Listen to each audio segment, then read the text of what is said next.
Let's start today's lecture. This is week 5, and this is the second week and last week for cryptography. Last week we discussed about confidentiality, which is one of the 3 or 5 aims of the security. This week we are focusing on data integrity and also on authentication and non-repudiation. Last week we discussed this modern type of encryption, and by looking at this picture you should be able to tell which modern encryption this slide is representing. This is symmetric encryption or symmetric cryptography, and we also discussed this illustration last week as well, which is the second modern type of cryptography, and that is asymmetric cryptography. So by this stage you should be able to differentiate between symmetric and asymmetric encryption and how do they actually perform. From week 1 we also discussed the definition of integrity, and we defined integrity as ensuring that information and system has not been altered in an unauthorized way, or only the legitimate entity is allowed to make any changes in the information or the data that the system is handling.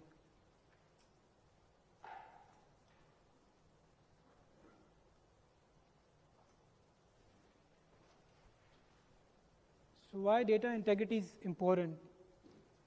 In week 1 we discussed one of the examples of data integrity, and we discussed that in an hospital, when you go for your medical checkup, your GP or your specialist is dependent on the information that he or she is looking at the computer or the system. If that information is altered, he will make the decisions based on the information that he is reading on the computer or on the system.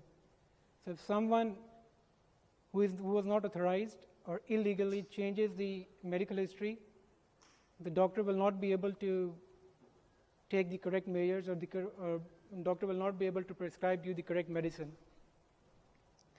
So the validity and trustworthiness of the data is very important, because we make important decisions based on this data. And how can we lose the integrity of the data? It could be due to human errors. When you are entering some information on the spreadsheets, you may enter some wrong information.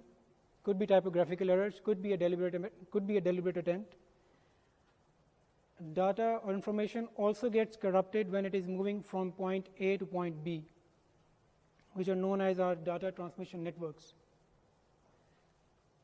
The data can also be corrupted with the softwares that we use, and if those softwares are not properly patched and if they have got some bugs, so that bug can corrupt the information or the data as well.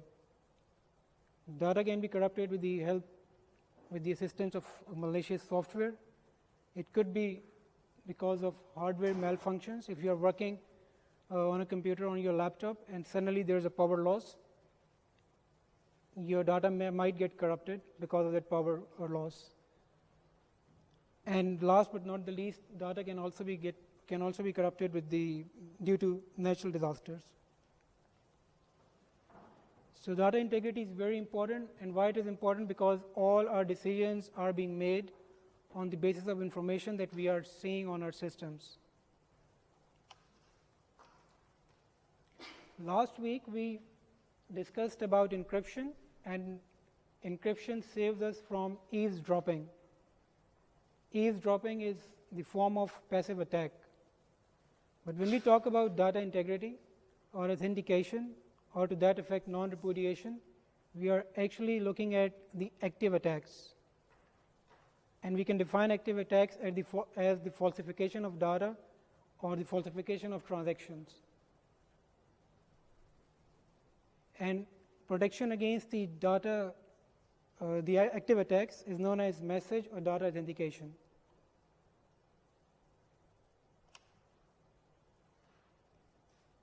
Data integrity can also be termed as authentication and verification, and that's why there are 2 different schools of thoughts. One school of thought says that there are 5 aims of security, and the other school of thought says that there are 3 aims of security. So those who believe that there should be 3 aims of security, they consider authentication and non-repudiation within the domain of, within the mandate of data integrity. And those who believe that there should be 5 aims of security, they consider authentication and non-repudiation differently. So a message, file, document, or other collection of data is said to be authentic when it is genuine and came from its alleged source. So the issue that we are trying to solve in today's lecture is how do we ensure that the information that we have received from Alice or person A or entity A is authentic, is accurate, and how can we verify that information? So there are 2 key aspects that we are looking at today's lecture. One is how to verify the contents of the message and that how to ensure that message is not altered. And the second key aspect is how do we ensure the authenticity of the source, that the information that we are getting is actually from the entity that we are trusting on.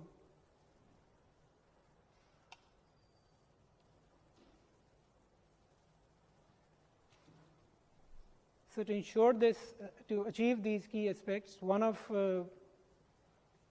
the activity that we can perform, or one of the algorithms that we use, are known as cryptographic hash functions or hashing.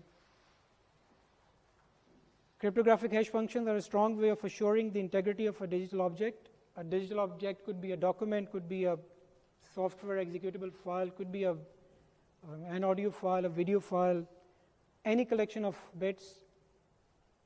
It could be a digital object. So we want to ensure that that digital object, once it reaches to our intended recipient, is not altered because of any error in the transmission or for any person or any attacker who actually deliberately changes that information.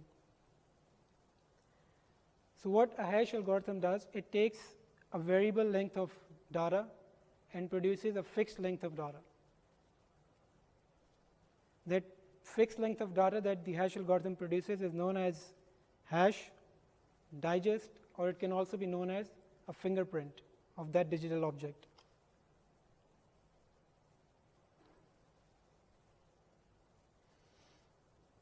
If the outputs of the 2 objects, if we have got 2 files, 2 documents, 2 different documents, if the outputs are same, then we say that there is a collision, and that defeats the purpose of having a hashing algorithm. 2 files can never have a same hash value or a digest value or a fingerprint. It can never happen. If it happens, then there is a collision. Either there is a problem in the hashing algorithm that is not correct, or the files are identical up to bit level. Yes. If a file is copied, you will have the same hash because the contents are same.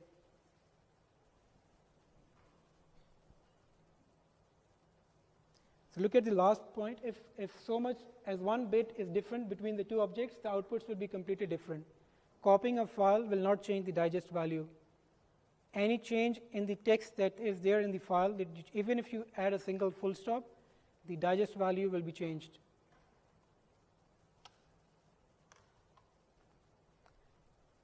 A good cryptographic hash function should have following properties. It should accept input of any length. It should produce an output of a fixed length. It should be easy to compute in one direction, but it should not be possible to compute in reverse direction. If you have got the hash value, you should never be able to find the actual file based on that hash value. So encryption is a 2-way process. Hashing is a 1-way process.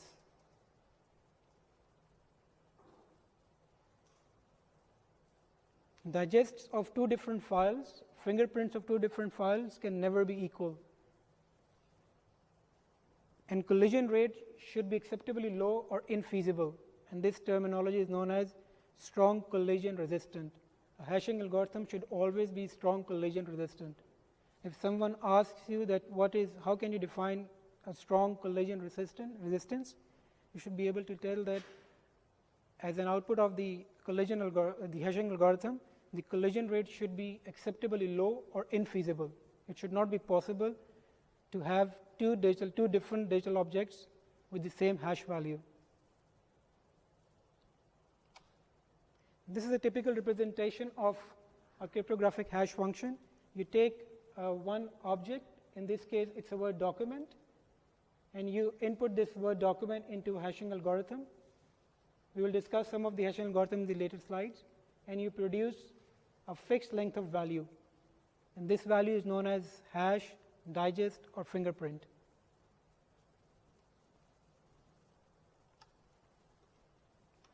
A complex the hashing algorithms are complex mathematical formulas.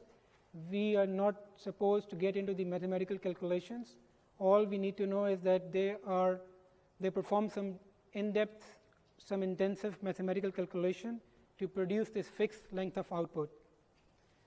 MD4, MD5, MD6, SHA-1, SHA-2, SHA-3, Panama, Tiger, and there are lots of other hashing algorithms out there. These are the few examples that are there on the slide, which are commonly used in our daily life. I'll just have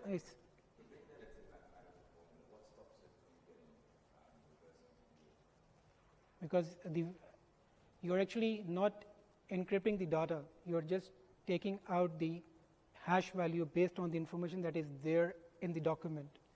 So how can you break it based on that hash value?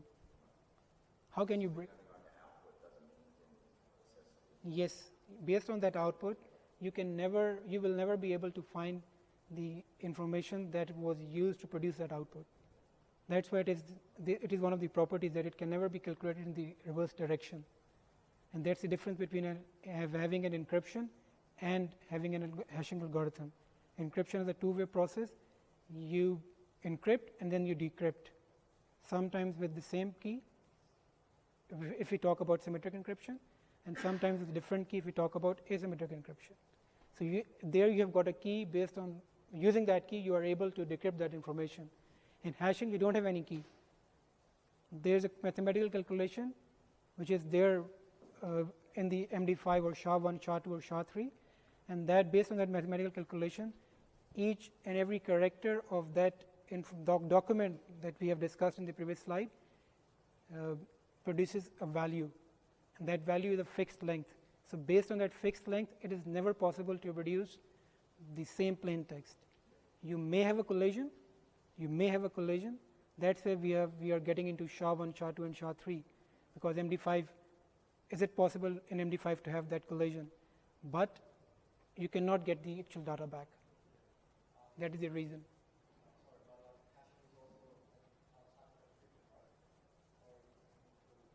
Never confuse encryption with, when we talk about encryption, we are talking about confidentiality.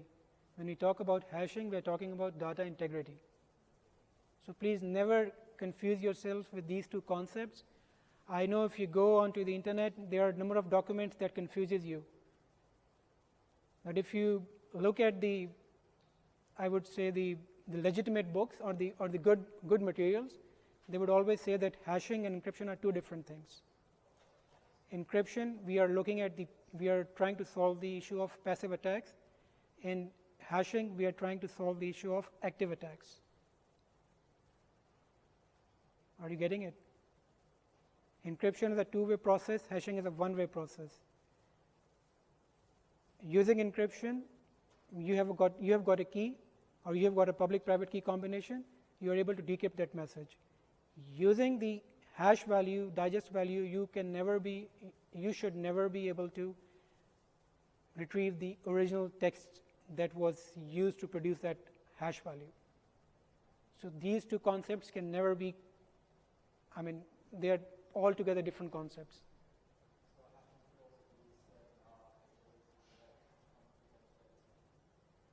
Hashing gives you data integrity.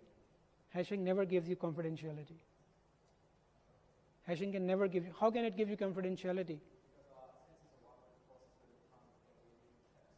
if I produce a hash value and I send you that hash value, how would you be able to bring the original text that I used to produce that hash value? If I am the sender and you are the receiver, I produce a document, I produce a hash value of some document, and I send that hash value to you, not the document. How would you be able to produce that document? Never. It can never be possible. And that defeats the characteristics of cryptographic hash functions that we have discussed on this slide. Is it clear? I was expecting this question towards the later half of today's module, but it's good that you have raised this question now. I mean, this is a common misconception, not only for the students, even for the professionals. They often try to confuse these two, to combine these two concepts. They can never be combined. One is giving us confidentiality, the other is giving us data integrity.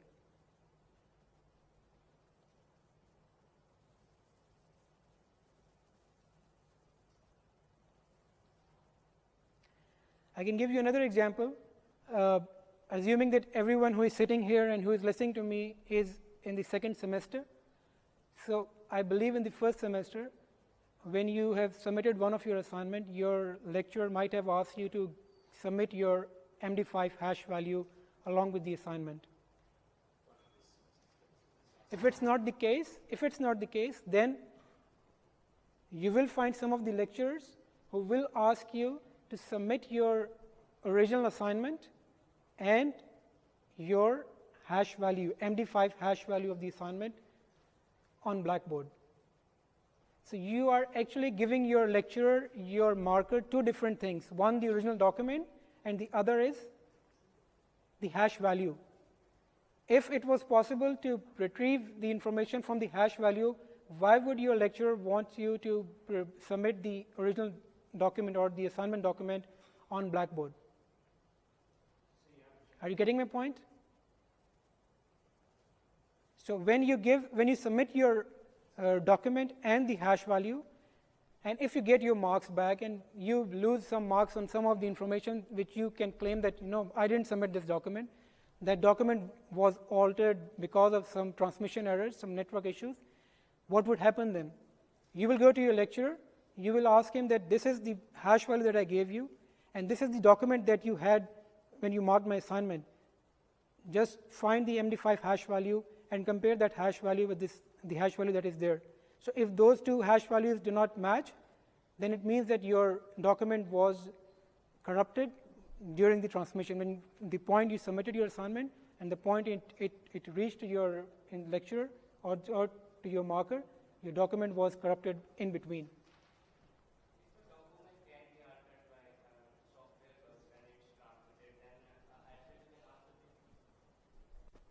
Yes. I'm not talking about if you have developed your assignment in Microsoft Word, and if there was a bug in some other software, or to that effect your computer was compromised using malicious software, but you have used some good authentic hashing algorithm, hashing tool, so you still know that your hash value is this one. So if that value gets corrupted after you have generated your hash value, you can still claim that my document was something else and what you have received for marking is different. Yes. Sorry?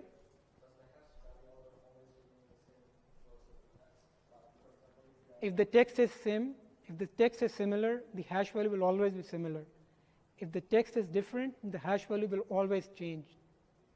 If two different texts produce the same hash value, that defeats the purpose of having a hashing algorithm, and that defeats one of the properties or the characteristics of having a hashing algorithm that we have discussed in one of the previous slides. Not at all. Not at all.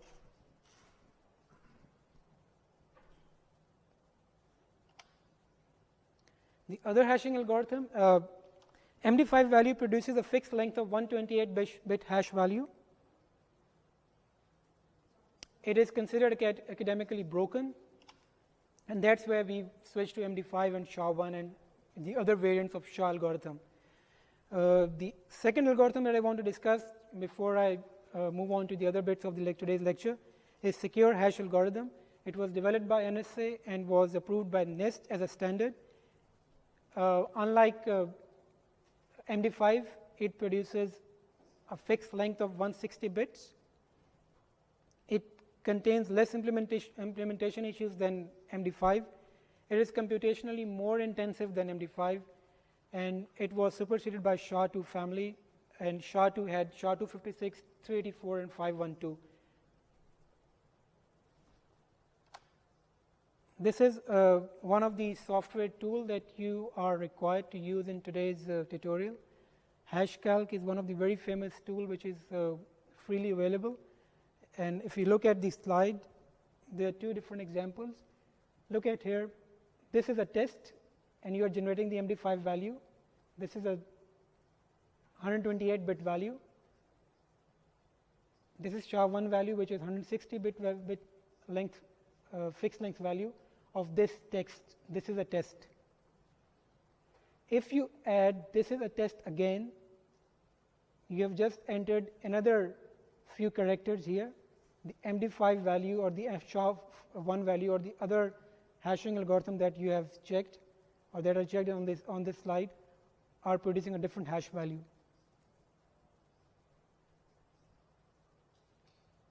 Okay, so any minor change will produce a different hash value. So if I don't give you this, my original message, if I only give you this hash value, you will never be able to produce this message. That's what is called a one-way function. One of the other example apart from HashCalc that I want to give you here is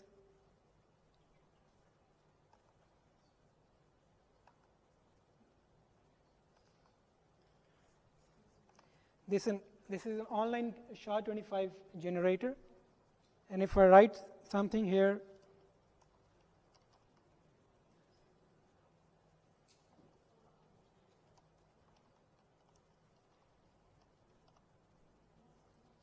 look at the SHA-256 value here.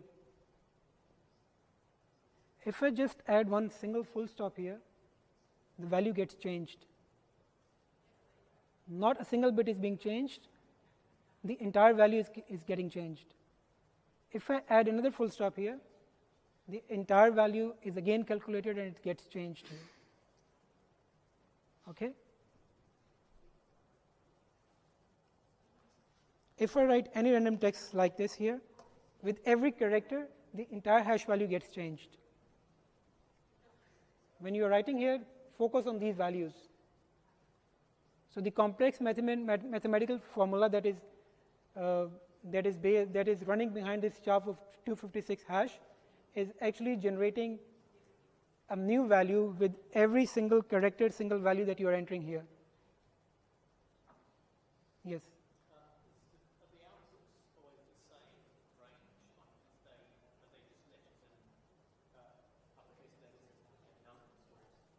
Yes. Yes. The length would remain the same.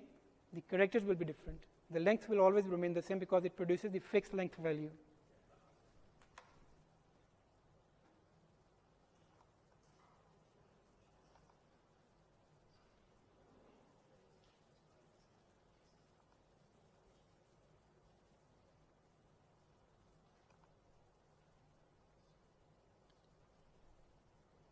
Yes, you have got one question.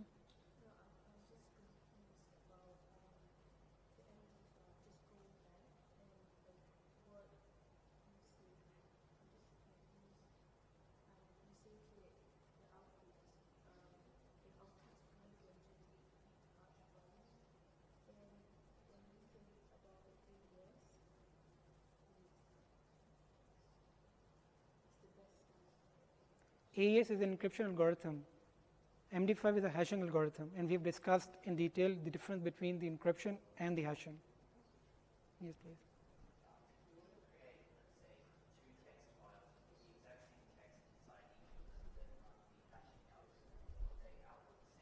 Yes, they will always produce the same hash value. If they do not, then the hashing algorithm that you are using is not correct.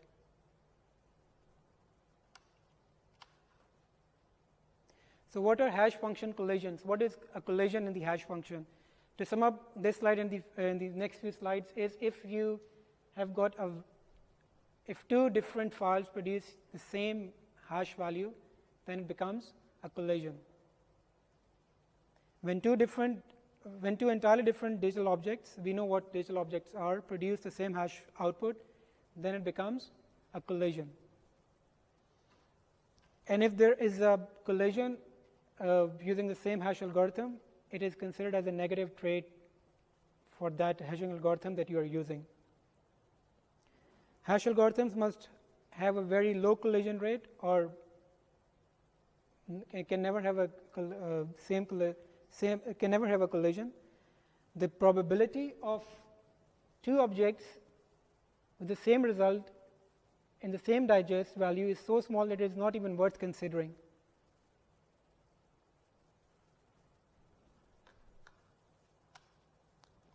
In this case, if we have got an object, and if we use MD5 or SHA-1 and it produces the hash value, fixed hash value of this, and if we take this video file, input into the same hashing algorithm, and if that produces the same hash value, then it means that we have got a collision. So the probability of having this collision is very low, and it should never happen in case of when you are using hashing algorithms.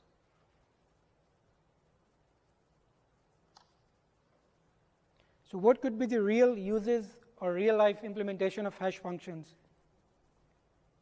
Hash functions are used in digital signatures. We will discuss about this concept of digital signatures towards the second half of today's lecture. They are used in intrusion detection systems, IDSs or IPSs, which are intrusion prevention systems. They are used in secure communications protocols. They are used in storage of passwords, like rainbow tables. We did a similar kind of activity in last week's tutorial.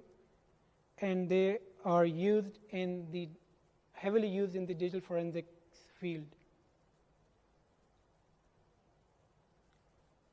I would like to discuss something more on the forensic side, because when you are, in order to produce the forensic evidence in the court of law, you should be able to satisfy the judges who have to make the decision that the information that you have used to find that particular information was not altered. So in digital forensics, whenever you start your activity, whenever you start playing with the hard drive or any of the digital object, you first take the hash value of that object. After performing some of the actions, after retrieving data from that hard disk, when you close that activity, when you are done with that particular activity that you wanted to do to get some information about or some artifacts about that particular incident, you again calculate the hash value. So you produce in the court of law that before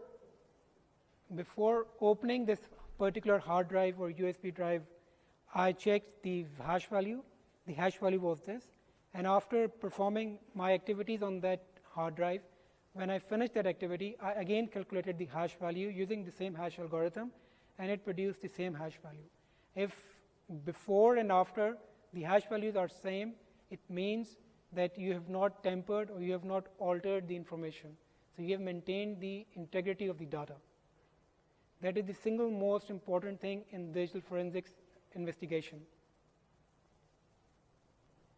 So that's how hashing becomes important in fields like forensic investigations. To be able to determine the security of hash algorithm, like in case of encryption decryption, we have got two approaches. One is cryptanalysis and the other one is brute forcing.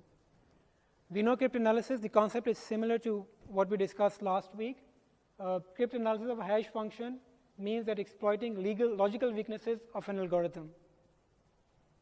And brute force attacks depends on the length of the code that is produced by the hashing algorithm. If you look at the examples of brute forcing MD5, we know that MD5 produces 128-bit fixed length code. Academically, it has been proven that collision can be found in 24 days because of the length that it produces. So, two different digital objects can produce the same hash value within 24 days. This is academically proven. So, based on this weakness, SHA or other algorithms were used. We know SHA produces 160 bit of code length, fixed code length. Academically, collision could be found in 4,000 years. This figure is a bit older. If we consider the high-end machines that we have got today, this time frame can be reduced. So, this figure of 4,000 years, which we believe that can be reduced based on the high-end machines or the supercomputers that we have got, or the quantum computing, or the concept of quantum computing, we can reduce this time frame of 4,000 years, generates a suspicion in our minds, and that's why we actually moved on to SHA-2 and SHA-3 algorithms that were supported by NIST as a standard. The problem with SHA-2 was that it was based on the same structure. The only thing that was changed was the increase in the length of the output that it was producing. But the mathematical calculation or the mathematical formula behind that algorithm was the same. That necessitated the development of SHA-3, which became standard in 2015 as a result of open competition. And the difference between SHA-1, SHA-2 and SHA-3 is that the mathematical formula is different to SHA-2 and SHA-1 and SHA-3. And it produces different lengths. It produces length of 224, 256, 384 and 512.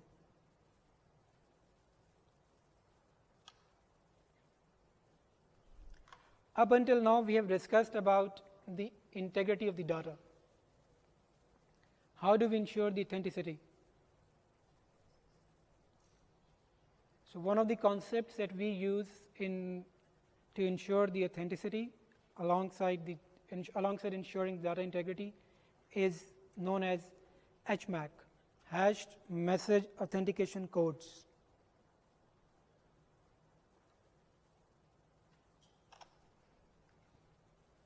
If you look at this diagram, you have got a sender, Alice. You've got a recipient, which is Bob. You take on the message. You generate the hash value of that message.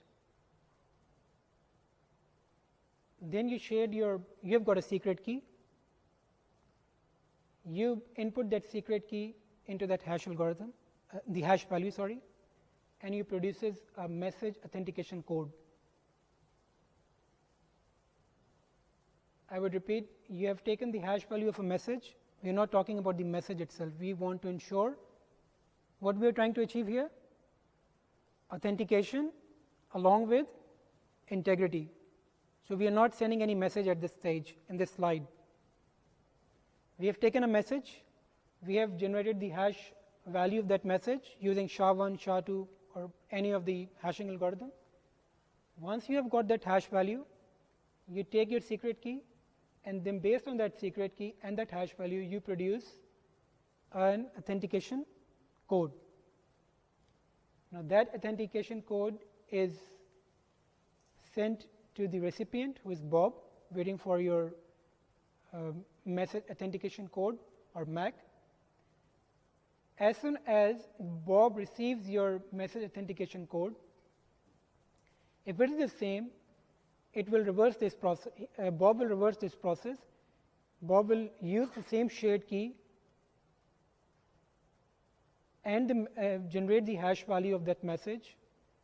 And if the code is similar to this one, then the value Bob will say that the message that you have sent is authentic and has maintained its integrity. If an attacker tries to modify the code, if it changes the code from this value to this value, Bob will be able to find this difference, this change, and now he will be able to say that the message that I have received from Alice is not the correct message. So, authenticity is compromised, integrity is compromised.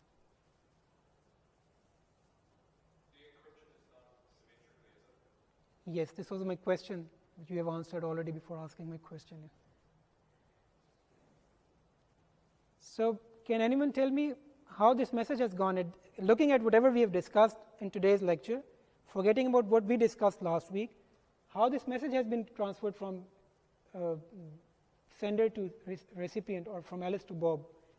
We have sent the MAC value, which is based on the hash value and the value that we generated using a secret key.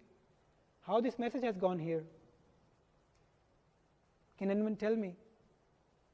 Without discussing, without taking into consideration what we discussed last week, without telling me that it was encrypted or it followed the principles of cryptography.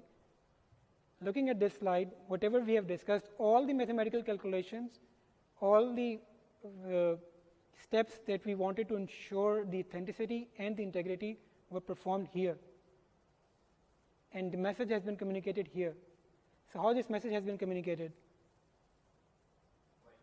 Plain text. Because we are up until now we are only talking about data integrity. We have not introduced confidentiality up until now.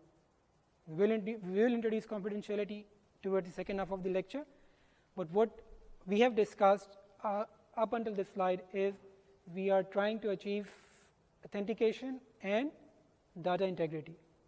We are for the time being, we are leaving how to secure our message. We are not concerned about the confidentiality. Okay? So, this concept is all about is symmetric encryption, and we are using the symmetric encryption only for the hash value, so that the hash value when it reaches to the recipient should confirm to the recipient that yes, the integrity is not compromised and the authentication is correct. By authentication we means that yes, it has the information has come from the legitimate source. Okay? What is the problem in this communication? What is the issue?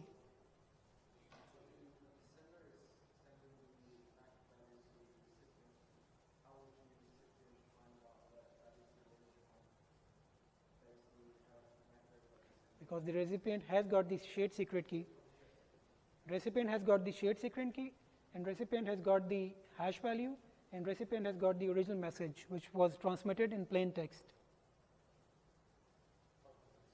So, the recipient has received a plain text message. It is for your understanding at this stage. Okay? Recipient has got the plain text message. As soon as the recipient receives the plain text message, recipient knows which hashing algorithm to use.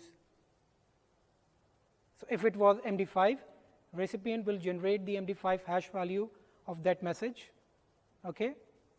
Recipient has got this shared secret key. Recipient has got this code as well.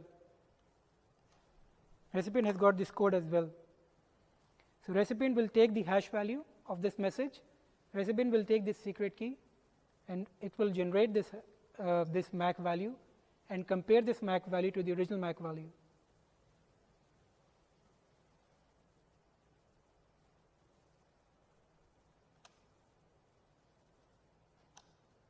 So, the problem here is that we are using the concept of symmetric encryption. So, what was the problem with symmetric encryption? How do we share the key? This was one of the two problems that we discussed last week. How do we share the key?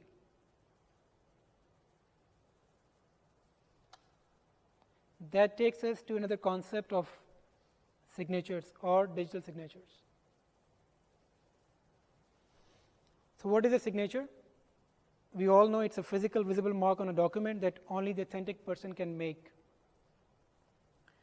A conventional signature is included in the document, and it is part of the document being signed. So, till the time we did not have this concept of digital signatures, we used to receive the hard copies of letters, and all those hard copies were signed by the sender, and that gives us the assurity that yes, we have received this information from the legitimate person.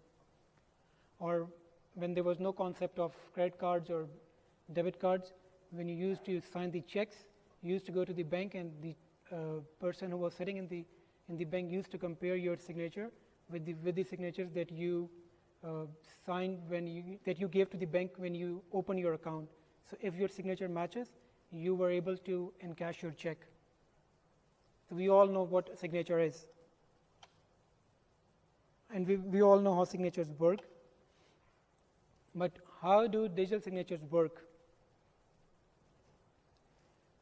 With the digital signature, the recipient receives the message and the signatures, two things. The recipient is getting the message as well as the signature. The recipient needs to apply a verification technique to the combination of the message and the signature to verify the authenticity. So why we need these signatures? To ensure the authenticity of the document that we have received. And we know what do we mean by the word authentication. We did that in first week. Okay? We know that HMACs are based on symmetric cryptography, but digital signatures are based on asymmetric cryptography. So the problem that we had with the HMACs can easily be resolved using digital signatures because it uses the concept of asymmetric cryptography. You have got public key and private key. You use one key to encrypt and the other key to decrypt.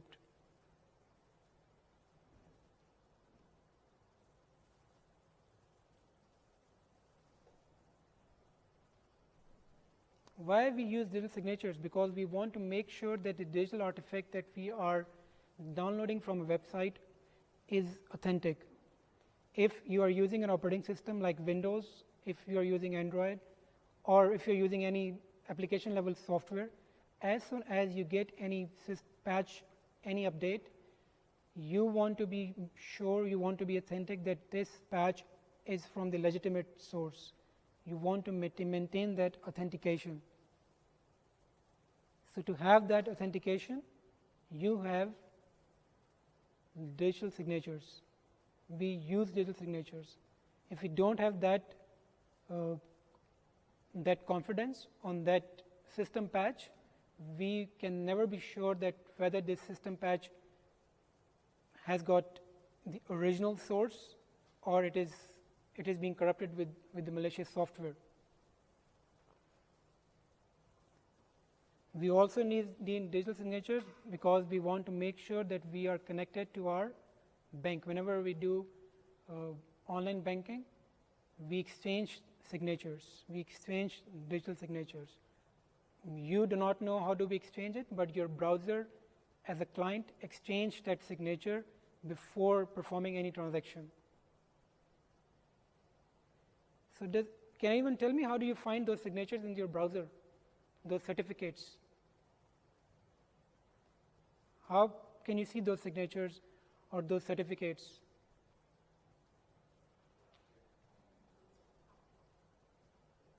If you go into your browser,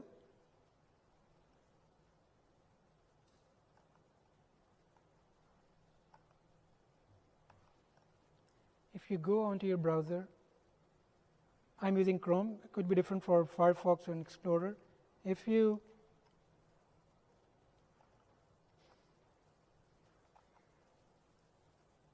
find this link, manage certificates, HTTPS or SSL certificates, if you click on this, and if you go to intermediate certification authorities or trusted root certification authorities, you will find that you have got so many certificates which are based on digital signatures that are there on your browser. And you have never incorporated these signatures by yourself. It has all been happening transparently. So, if you open one of the certificate, like if I open DigiCert or like ECU1, if I go on details, it tells me which signature algorithm it is using. Which one it is using? SHA-1. And what is the asymmetric algorithm it is using? SHA-1 is your hashing algorithm. And what is the asymmetric algorithm it is using? We know the names of asymmetric algorithms. We discussed them last week. RSA. So, the certificate that I have opened, which was the ECU certificate, was signed using SHA-1 and RSA. So, the hash algorithm used here was SHA-1, and the asymmetric cryptography that was used here was RSA. You can also find the validity of this key here, this certificate. This certificate is valid till 29th October. This is an outdated certificate, but you can find the validity of this certificate here as well. And you can find the public key as well. The value that you are looking here, that I have highlighted here, is the public key.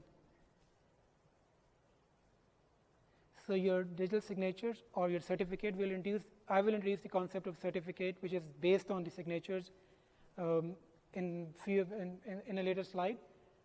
So, you in a certificate, you have got your signature, you have got the validity, you have got the information about the hashing algorithm that is used, you have got the information about the asymmetric cryptographic algorithm that has been used. Okay? There are other information which is there in the certificate, but these are the 4 key elements that are there in the certificate.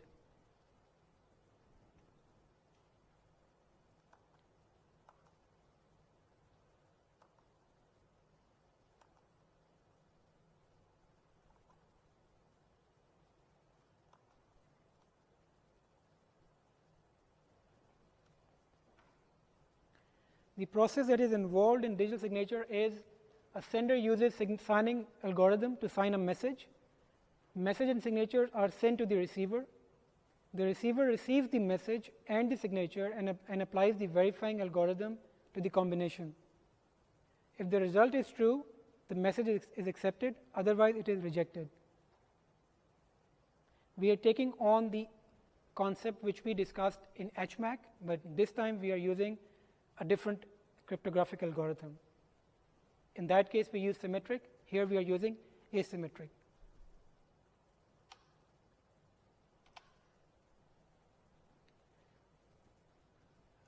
If I take the examples of Alice and Bob, Alice wants to send a message to Bob, and Alice uses a secure hash function such as SHA-512 to generate a hash value for the message. This hash value and Alice's private key, because we are using asymmetric cryptography, will serve as input to a digital signature generation algorithm to produce a digital signature. So, what are the ingredients? What are the key ingredients that are taken as input to generate the digital signatures? It is the private key, Alice's private key, and the hash value. So, you input 2 different values to the signature generation algorithm. Alice sends the message and the signature to Bob. Bob at the receiving end calculates the hash value of the message, input hash value and Alice's public key to digital signature algorithm for verification. Is it clear? This is the graphical representation of what we have discussed here. Alice takes her private key, Alice takes her message, generates the hash value using SHA-512 hashing algorithm, uses her private key, these 2 becomes input to the digital signature algorithm, and that algorithm produces a signature for message M. That message or that signature is sent separately to Bob, and that message is sent separately to Bob. So, Bob will receive message as well as the signature value. Bob will take the message Bob will use the same hashing algorithm, which is SHA-512.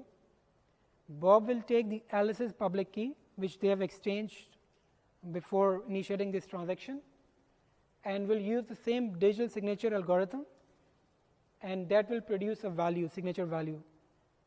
And that value will be compared with the value that was received from Alice. If the value matches, the signature is valid. If the value does not match, the signature is invalid. So by doing this, we have achieved authentication. And to some extent, we have achieved non-repudiation as well.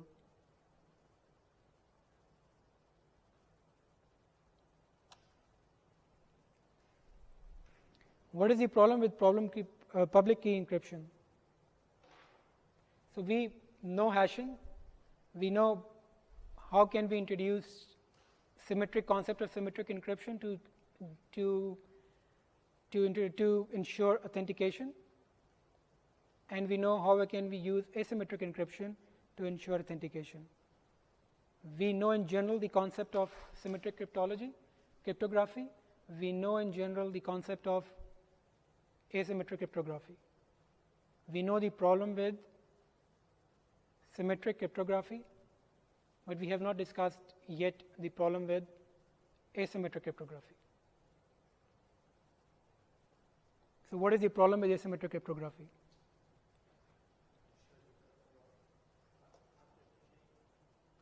What happens in asymmetric cryptography? We exchange our keys. We do not exchange our private key. We exchange our public keys. Okay? But how do we ensure that the key that you have received is from Alice, or is from the same person to whom you have trusted upon? How do you ensure this?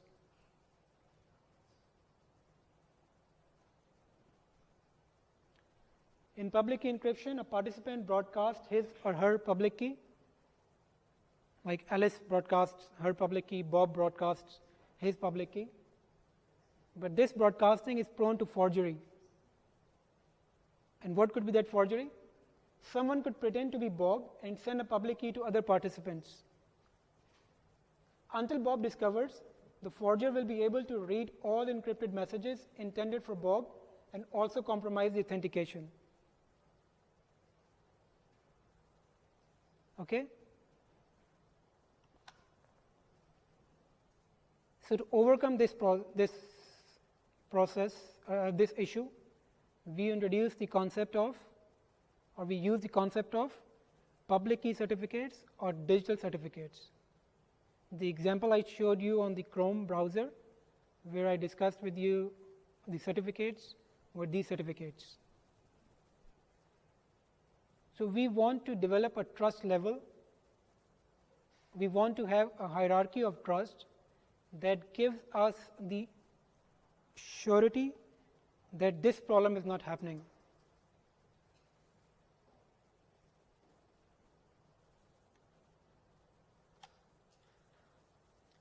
If there is any question, please do ask me this, because I want you to have this thing clarified in your minds before we conclude this lecture. So do you all know the problem with the public key encryption? So if I ask you, what is the problem with symmetric encryption? You all know. If I ask you what is the problem with asymmetric cryptography, now you all know. You know what is hashing? What do we achieve out of hashing? How do we introduce authentication in data integrity? And how different is encryption if you compare it with hashing? Up until now, we are only concerned about data integrity and the authentication. The next concept, which is the last concept in today's lecture, will also ensure confidentiality. So that in totality, it will give us confidentiality as well as integrity and authentication.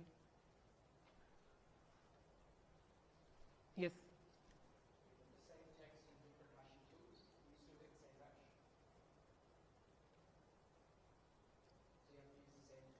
Why do you want to use different hashing tools?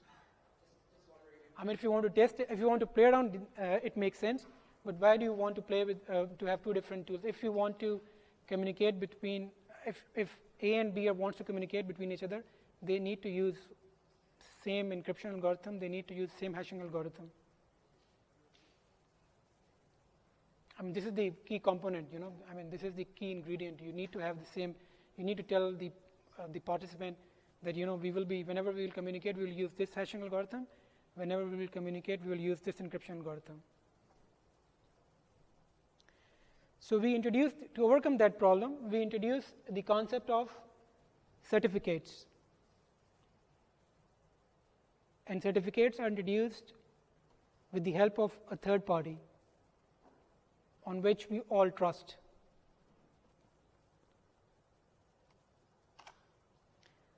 I have discussed the components or the characteristics of a certificate when I showed you the example on Chrome. It has got the name of the certifying authority. It has got date of issuance, date of expiry. It also tells you what is the public key mechanism it is using. The example we discussed was using RSA. It also tells you the cryptographic hash function that it is using, and it also gives you the signature of the owner.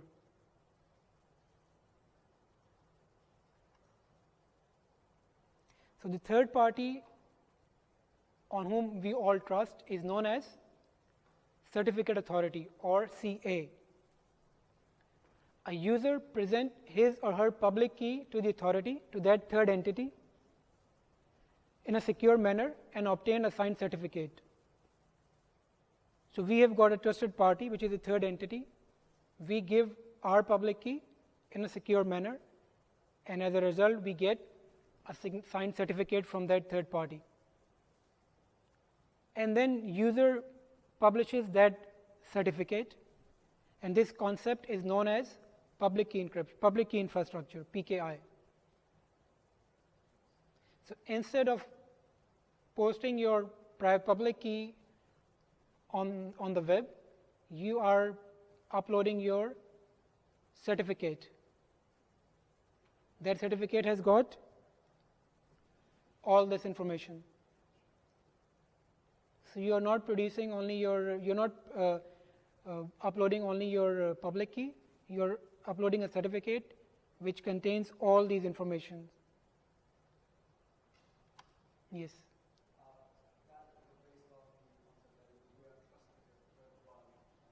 Yes, you have to trust the third party.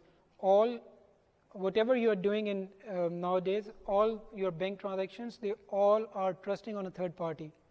We trust that third party, that bank trusts that third party. So in theory, that third party can spy on us on this as well. Like they can use it. How can they spy on you? You are just sharing your public key with them. You're not sharing your private key with them. So if you encrypt your message with the public key, you cannot decrypt with using the same key. It has to be private key. Even if you have got the public key, you cannot retrieve the information just on the basis of that public key. This is the concept of asymmetrical algorithm. You encrypt with one key and you decrypt with the other key.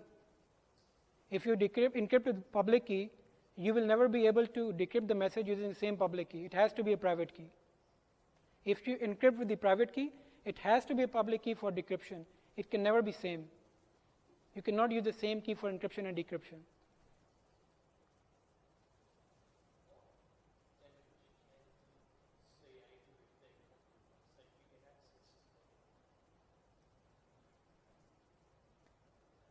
I mean, what do you think would be a damage? You know, there's no damage at this stage.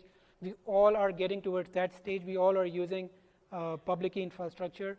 We all are using certificates. I have shown you in the example, the live example in your browsers. If you open, when you go to your homes, open your laptops, open your browsers, check how many certificates you have got, and you don't know from where those certificates have come.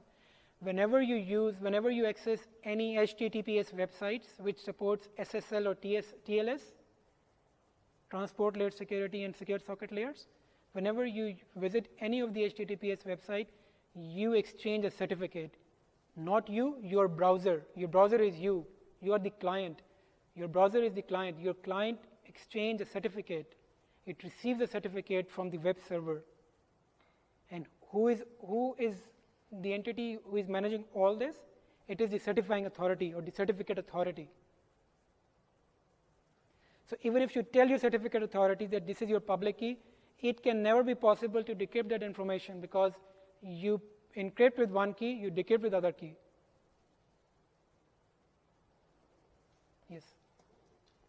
What was the issue with DigiNotes now about the certificate authority sending out false certificates and they were able to gain information?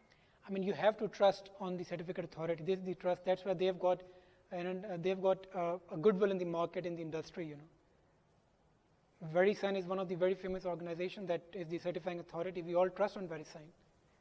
Thought is another example of the certifying authority we all trust on. And if you don't want to trust, you can yourself become a certifying authority. You can produce your own certificates. Sensitive organizations who do not want to rely on third parties, they themselves become the certificate authorities. All your government agencies, spy agencies, military sensitive organizations, they all can become certifying authorities. It is possible. The only problem with this approach is when you communicate outside your entity, the outside entity will never trust on you.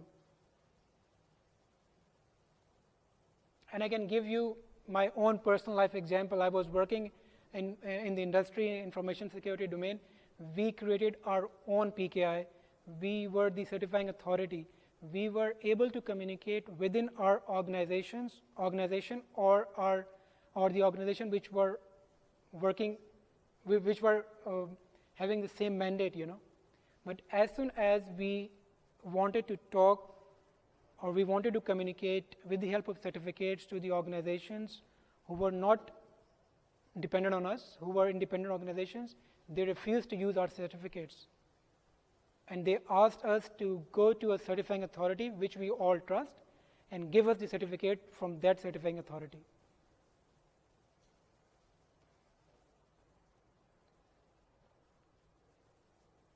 Okay? So the concept of PKI allows us data encryption, it allows us data integrity, and it gives us authentication and verification, which were the two key aspects we started our today's lecture with.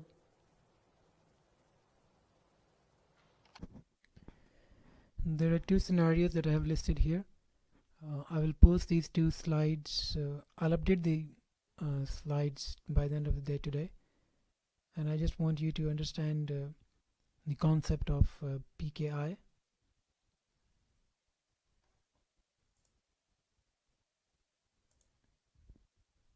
Suppose we have got Alice and Bob, and Alice wants to send message to Bob. Alice would request Bob's digital certificate from the certificate authority. So the certificate that Alice would get from the CA would have Bob's public key. Alice uses this public key, and when the message is received at the Bob's end, Bob will be able to decrypt the message using his private key.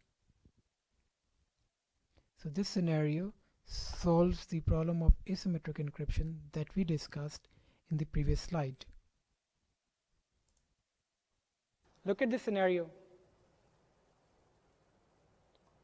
This is different to what we have discussed, what we have been discussing over the past 2 weeks, over the past last week and this week.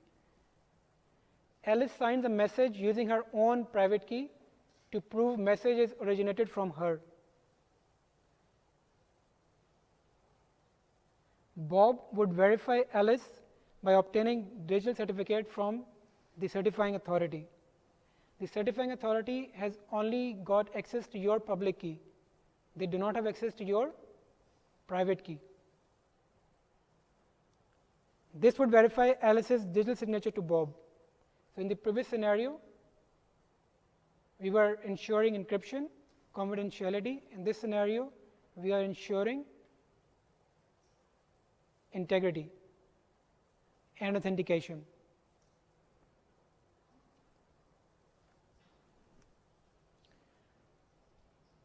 I have discussed like we have got global certifying authorities like VeriSign and Thought are the two examples, and we can also become the certifying authority within your organizations. But of course, the people or the organization which are not dependent on you will never or will not be comfortable using your certificates.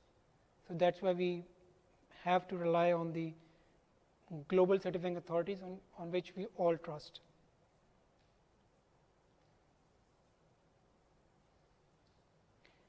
Before I end today's lecture, we have discussed symmetric, we have discussed asymmetric.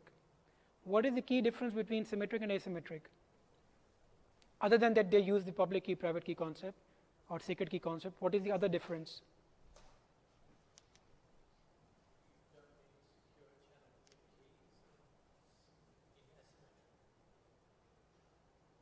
The problem with the asymmetric encryption, or the, I would not say the problem, the overhead with the asymmetric encryption is that it follows complex mathematical calculations.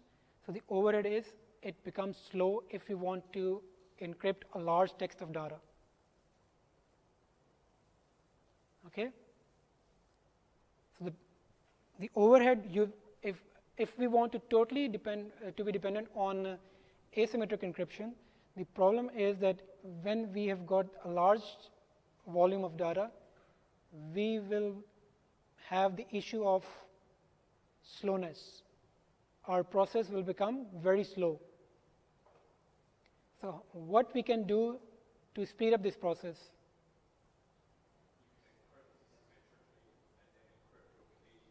Yes. So to overcome this slowness, this issue, this overhead, we exchange initially, we develop the trust between two entities using the concept of asymmetric encryption or the certificates or the PKI. Once that trust is developed, using that trust, we exchange our shared secret key. Once we are able to exchange our shared secret keys, then we can ensure confidentiality using symmetric cryptography. Is it all clear? So the initial contact, the initial trust model, authentication, and exchange of shared key is done through asymmetric cryptography. With the help of asymmetric cryptography, we can exchange our shared secret key. Once that shared secret key is exchanged between Alice and Bob can now start encrypting their large volume of data using symmetric cryptographic algorithm like AES.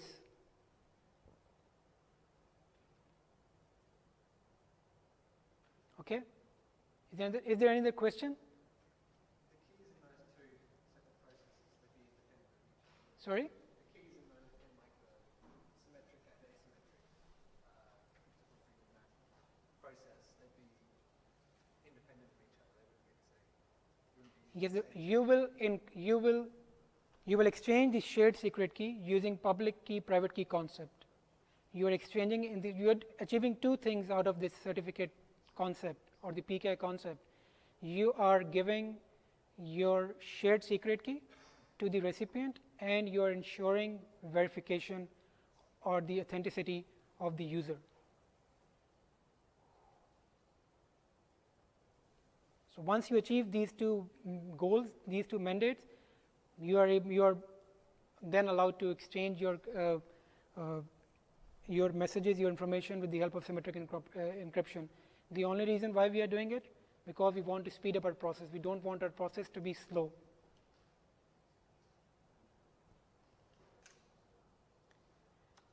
This brings us to the end of today's lecture.